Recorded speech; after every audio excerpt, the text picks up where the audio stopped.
Bonjour, je vous montre comment marche la buanderie de la gare 5. Alors, la machine à laver avec notre collègue qui nous explique que le bon bouton, c'est le programme automatique qui est là.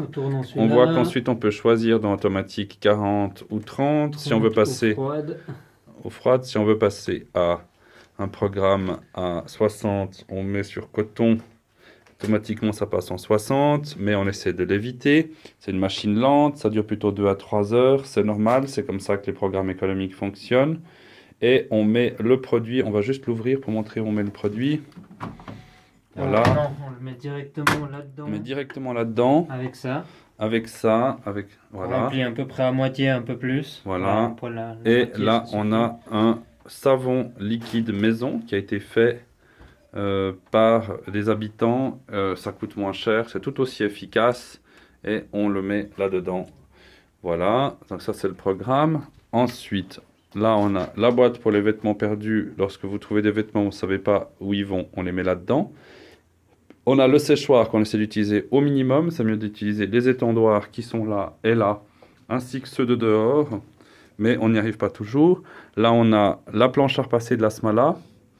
Et on a souvent des gens qui arrivent avec du linge qu'ils n'arrivent pas à mettre tout de suite. Donc, c'est bien de mettre un post-it avec votre nom en disant si vous avez une urgence. Vous pouvez aussi utiliser le groupe WhatsApp parfois en disant j'aimerais réserver une machine tel matin.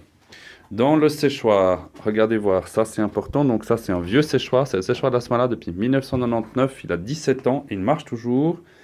On voit là par contre qu'on doit toujours, c'est important, hein, quand vous finissez, n'oubliez pas de donc, utiliser le moins possible. Il est utilisé. Là, il est toujours allumé. Là, on met un nombre de minutes modeste, plutôt 30, 40 minutes, puis on refait 10, 20 minutes. Comme ça ne sert à rien. Surtout s'il y a des habits qui sont déjà secs, on peut sortir les habits déjà secs, puis refaire avec les habits qui sont encore un petit peu mouillés. Et chaque fois, n'oubliez pas, c'est très important, enlevez ça, sinon ça ne fera pas d'effet. Vous allez consommer l'électricité sans faire d'effet. Là, on voit que ça n'a pas été enlevé pendant au moins 10 usages. C'est vraiment pas bien. C'est quelque chose qu'il faut anticiper. C'est juste du coton.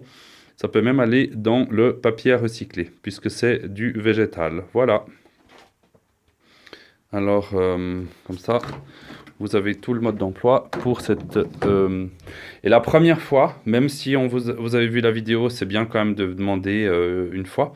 Je précise encore que là, on a des petits chauffages qu'on utilise pour éviter que l'eau ne gèle, puisque cette pièce n'est pas isolée, donc c'est un problème. Et pour régler ce problème, la solution, comme je viens de le dire, c'est d'avoir des chauffages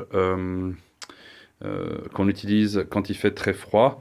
Là, on fait volontairement couler un petit peu d'eau, parce qu'en faisant couler un petit peu d'eau, il y a toujours un petit flux, et du fait qu'il y a un petit flux, ça gèle moins facilement aussi en hiver.